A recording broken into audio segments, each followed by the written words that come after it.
Assalamualaikum warahmatullahi wabarakatuh. Hai teman-teman semua.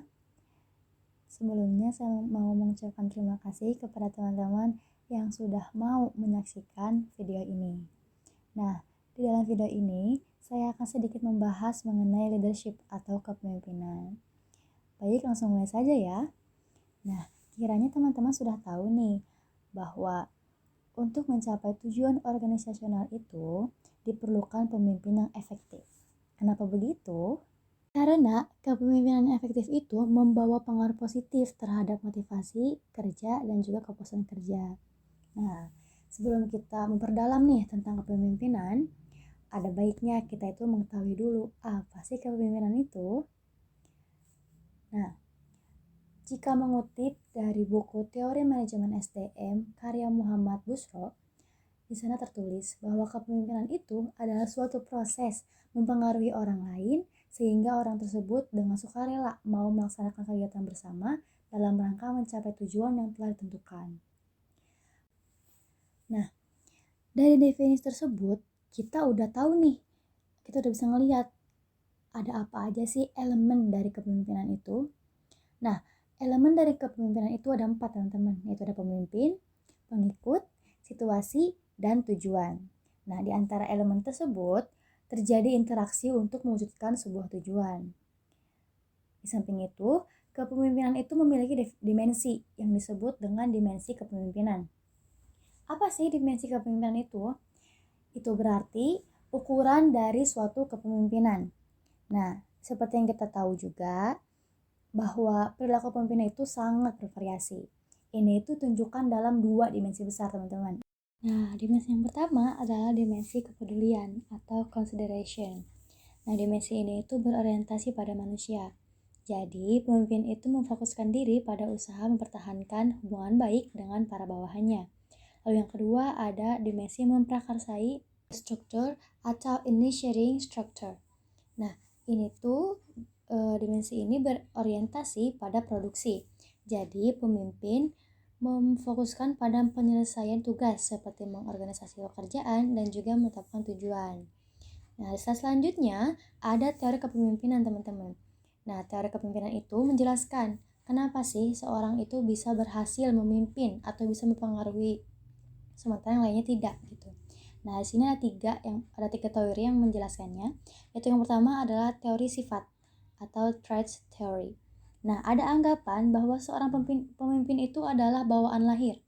Leader is born, atau pemimpin itu dilahirkan, bukan diciptakan.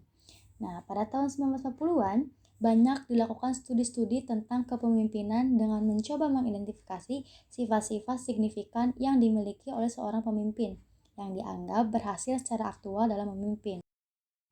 Nah, teori sifat ini adalah satu cara untuk menggambarkan siapa pemimpin. Teori sifat juga mengatakan bahwa pemimpin efektif itu ditentukan oleh satu set sifat-sifat atau karakteristik nih. Sasarannya adalah untuk menemukan satu set sifat-sifat universal yang membedakan pemimpin efektif dan pemimpin yang tidak efektif. Stephen P. Robbins mengatakan, if the concept of traits were to be proved valid, there must be specific characteristic that all leaders possess. Lalu ada 4 karakteristik esensial dari pemimpin yang utama, yaitu ada jujur, berwawasan ke depan, membangkitkan semangat, dan kompeten. Beralih ke teori selanjutnya, yaitu teori perilaku atau behavior theory. Chuck William berpendapat, however, traits alone are not enough to make a successful leader. Traits are a precondition for success. After all, it's hard to imagine a truly successful leader who lacks all of these qualities. Leaders who have these traits, or many of them, must then take action that encourage people to achieve group or organizational goals. Nah, jadi mengandalkan sifat-sifat itu ternyata belum cukup nih untuk menjelaskan kepemimpinan yang efektif. Apalagi kan sifat-sifat itu bisa aja dimiliki oleh orang yang bukan pemimpin. Artinya, tidak ada sifat-sifat yang secara konsisten membedakan pemimpin dari bukan pemimpin.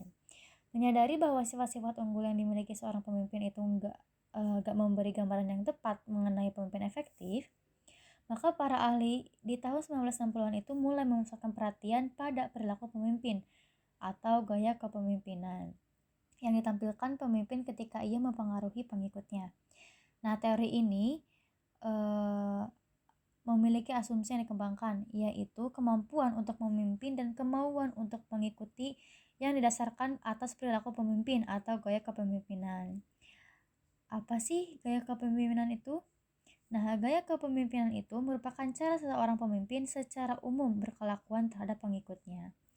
Ada beberapa studi yang menjelaskan perilaku pemimpin, yaitu studi Tannenbaum and Smith, studi Universitas Iowa, studi Universitas Michigan, studi Universitas Ohio, dan studi Blake dan Moulton.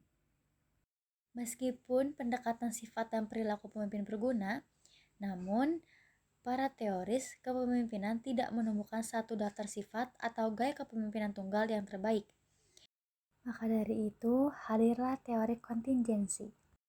Teori ini itu menyatakan bahwa kepemimpinan efektif tidak hanya tergantung pada siapa yang memimpin atau apa yang dilakukannya, melainkan pada berbagai situasi yang berbeda. Mereka menilai sifat-sifat atau perilaku pemimpin adalah kontingen atau dependen dalam karakteristik situasional yang sesuai. Nah, di antara yang sangat terbuka dari teori ini itu ada model kontingensi dari Fiedler. Teori ini itu dikembangkan oleh Fred Fiedler. Premis yang dikembangkan ialah bahwa kepemimpinan itu tergantung pada kesesuaian antara gaya kepemimpinan dan tuntutan situasional. Karena itu, model ini memperkenalkan perilaku pemimpin dan tipe situasi yang mana tiap pemimpin itu secara lebih baik menampilkan perilaku tertentu. Gaya kepemimpinan diukur dengan yang namanya Least Preferred Coworker atau LPC dari pemimpin, yaitu mengindikasikan satu sifat kepribadian sejauh mana individu itu menempatkan prioritas utama. Orientasi LPC pemimpin dapat diukur dengan menggunakan skala LPC yang terdiri atas 18 set pertanyaan bipolar atau bipolar adjective, dengan masing-masing pertanyaan itu terdiri juga atas 8 poin pertanyaan. Model kontingensi Fiedler mengemukakan ada 3 faktor situasional yang mempengaruhi derajat keberuntungan seorang pemimpin. Yang pertama yaitu kualitas hubungan pemimpin-pengikut, derajat struktur tugas, lalu yang terakhir jumlah kekuasaan posisi. Selanjutnya ada Path Goal Theory dari Robert G. House. Teori ini itu berusaha menjelaskan bagaimana perilaku pemimpin secara positif dapat mempengaruhi motivasi dan kepuasan kerja. Nah, teori ini itu menyatakan bahwa fungsi utama dari pemimpin adalah memperjelas dan menetapkan tujuan pengikut dan membantu menemukan jalan terbaik untuk mencapai tujuan itu. Singkatnya, teori ini itu menyatakan bahwa pemimpin efektif itu menjelaskan jalan atau alat-alat yang dapat digunakan oleh bawahan untuk mencapai kepuasan dan juga prestasi kerja yang tinggi. Dan yang terakhir ada model situasional dari Hersey and Blanchard.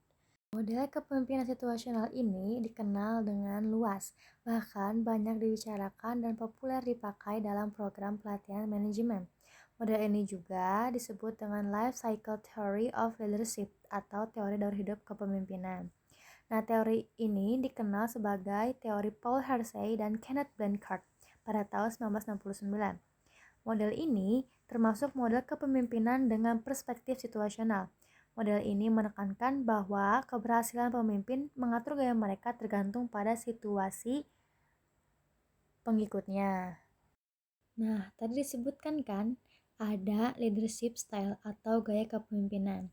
Di sini ada 5 gaya kepemimpinan. Yang pertama ada gaya demokrasi, yaitu gaya yang menggambarkan seseorang pemimpin yang berkonsultasi dengan pengikutnya tentang tindakan dan keputusan yang akan diambil, dan mendorong partisipasi pengikut dalam berbagai aktivitas yang dimaksudkan untuk mencapai tujuan organisasi. Gaya ini itu memperlihatkan adanya pelimpahan wewenang, adanya komunikasi timbal balik atau dua arah. Gaya ini juga menumbuhkan inisiatif pengikut, mengutamakan kepentingan kelompok, dan keputusan yang dibuat itu dengan mempertimbangkan saran dari para pengikutnya. Lalu yang kedua ada gaya otokratis. Nah, gaya ini tuh menggambarkan seorang pemimpin yang cenderung mengomando dan mengharapkan kepatuhan, serta membatasi partisipasi pegawai sehingga segala aktivitas itu ditentukan dan diputuskan oleh pemimpin. Dalam gaya ini, wewenang terpusat pada pemimpin, komunikasi berlangsung dari atas ke bawah, dan tanggung jawab terpusat pada pemimpin. Lalu yang ketiga ada gaya transformasional, yang dimana para pemimpin dengan gaya ini itu berkeinginan untuk melakukan perubahan. Lalu yang terakhir ada gaya transaksional. Pemimpin dengan gaya ini berfokus agar anggota organisasinya itu melakukan tugas sesuai dengan semestinya. Setelah kita tahu nih apa definisi dari kepemimpinan, dimensinya apa aja, dan terdapat gaya apa aja dalam memimpin, lalu apa sih fungsi kepemimpinan dan bagaimana kedudukan pemimpin? Nah, pada dasarnya fungsi kepemimpinan itu memiliki dua aspek. Yang pertama, fungsi administratif. Yang dimaksud dengan ini adalah pengadaan formula kebijakan administrasi di dalam organisasi dan menyediakan fasilitasnya. Lalu yang kedua, ada fungsi sebagai top management. Fungsi pemimpin dalam proses aktivitas planning, organizing, staffing, directing, commanding, dan controlling. Lalu, jika dikutip dari buku kepemimpinan yang efektif, karya H. dari Nawawi, ada 5 fungsi kepemimpinan. Yang pertama, fungsi instruktif. Pemimpin berperan sebagai komunikator. Yang kedua, fungsi konsultatif. Pemimpin berkomunikasi dua arah dalam upaya menetapkan sebuah keputusan yang membutuhkan pertimbangan. Lalu yang ketiga ada fungsi partisipasi. Pemimpin bisa melibatkan anggotanya dalam proses pengambilan keputusan. Yang keempat, fungsi delegasi. Pemimpin dapat melimpahkan wewenangnya terhadap anggotanya. Dan yang terakhir ada fungsi pengendalian. Pemimpin melakukan bimbingan, pengarahan, koordinasi, dan pengawasan terhadap anggotanya. Nah, lantas kedudukan pemimpin itu sebagai apa sih? Yang pertama, sebagai pengambil keputusan. Yang kedua, sebagai pencipta kenyamanan bekerja anggotanya. Yang ketiga, sebagai menjaga kelangsungan hidup dan perkembangan organisasi. Dan yang terakhir, sebagai pencipta teamwork yang kompak, cerdas, dinamis, seirama dalam menghadapi masalah dan menghadapi tantangan, serta dalam menanggapi aspirasi yang berkembang. Nah, lantas bagaimana sih langkah-langkah dalam pemimpinan? Kepemimpinan itu dapat menjadi efektif apabila mengikuti tahapan pemimpin atau steps to leading. Menurut Parkin, tahap-tahapnya itu adalah yang pertama, kenali sumber daya yang akan mendukung. Yang kedua, berempati dengan yang lain dan menilai pemahaman mereka tentang situasi. Ini tuh akan membantu pemimpin paham bagaimana untuk mempengaruhi orang lain. Yang ketiga, coba berdiskusi secara terbuka dengan para anggota organisasi. Dengan mendapatkan pandangan setiap orang, ini tuh lebih baik. Jadi pemimpin mampu untuk merubah para pengikut dan mendapatkan apa yang pemimpin inginkan. Lalu yang keempat, setelah berdiskusi, berusahalah untuk memiliki keyakinan dari para anggota organisasi. Itu akan mendorong komunikasi tim untuk membangun suatu identitas tim. Yang kelima, buat rencana berdasarkan penetapan tujuan yang realistik. Lalu yang terakhir, jika rencana itu mencapai tujuan yang telah ditetapkan, beri pengakuan dan beri imbalan pada anggota tim. Nah, beralih kepada slide yang terakhir, di sini ada kepemimpinan versus manajemen. Manajemen ini sering dihubungkan dengan kepemimpinan. Kalau ngomongin tentang manajemen, pasti bicara tentang kepemimpinan. Tapi enggak sebaliknya. Kepemimpinan dan manajemen itu adalah dua proses yang berbeda. Nah, di antara kepemimpinan dan manajemen ada perbedaan. Di antaranya, yang pertama, manajemen itu adalah bekerja bersama untuk mencapai tujuan organisasional. Kalau pemimpin itu mempengaruhi seseorang atau sekelompok orang agar berperilaku ke arah pencapaian tujuan. Yang kedua, manajemen itu berkenaan dengan manage things. Kalau kepemimpinan itu berkaitan dengan lead people. Yang ketiga, manajer itu adalah seorang yang bertanggung jawab atas pelaksanaan kerja dalam organisasi. Sedangkan pemimpin adalah seseorang yang mampu mempengaruhi orang lain untuk membantu pencapaian kelompok atau tujuan organisasi. Yang keempat, manajer itu tidak banyak melibatkan emosi. Manajer menggunakan perilaku yang lebih konservatif untuk mencapai tujuan. Kalau pemimpin membangkitkan semangat, hasrat, dan memberi inspirasi bagi orang lain agar berkinerja lebih baik. Yang kelima, manajer itu mengimplementasikan visi organisasi, sedangkan pemimpin yang menciptakan visi. Yang keenam, manajer itu cenderung menggunakan cara standar dan mapan untuk menyelesaikan masalah. Berbeda dengan pemimpin. Pemimpin kerap menggunakan imajinasi dan teknik pemecahan kreatifnya untuk menciptakan perubahan. Selanjutnya, manajer itu adalah people who do things right atau bekerja dengan benar. Berbeda dengan pemimpin. Pemimpin adalah people who do the right things atau bekerja yang benar. Selanjutnya, manajer mengutamakan efisiensi dalam menaiki tangga keberhasilan, sedangkan pemimpin menentukan apakah tangganya bersandar pada dinding yang benar. Lalu yang terakhir, manajer itu bisa menjalankan fungsi pemimpin, sedangkan pemimpin tidak harus menjalankan fungsi manajer. Nah, alhamdulillah teman-teman, pembahasan mengenai leadership ini atau kepemimpinan ini saya cukupkan. Saya haturkan maaf apabila terdapat banyak kekurangan dan kesalahan. Dan tak lupa saya ucapkan terima kasih kepada yang setia menyaksikan sampai akhir. Wassalamualaikum warahmatullahi wabarakatuh. Sayonara, sampai jumpa di lain kesempatan ya.